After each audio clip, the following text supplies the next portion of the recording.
اورې په خیریه نو ما درته وویل چې زخمیان به یې وارې نه اخلي، زخمیان به نه اخلي. تعرض صحیح له خوا شروع شوی ده، اوربند تاسې مت کړی ده. نو بس تر هغه وخته پورې به خپل زخمیان خپل مړي نه اخلي تر څو چې موږ له ټولو مجاهدینو سره رابطه نه وي کړې. زما له ټولو مجاهدینو سره رابطه نه ده شوې، نو کار تر اوسه پورې ولاړ نه ده.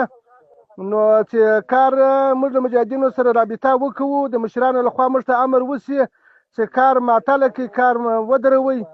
له هغه بعد به بیا زه خبره در سره کوم، بیا که تاسې خپل مړي او زخمیان بارول انتقالول ما تر هغه وخته چې موږ ته د مشرانو لخوا څخه امر نه وي شوی، تر هغه وخته پورې موږ څوک نه مړو ته وریله کوو نه زخمیانو ته وریله کوو. ځکه دا اوربند تاسې مات کوي، دا خیانت څه له طرفه وسلو له 2-3 ورځې دغه نارې دي چې تاسې له طرفه څخه چې موږ ته ویل کېږي چې اوربند پر هغه برسېره باندې بیا دا غدر وکوي، خیانت وکوي.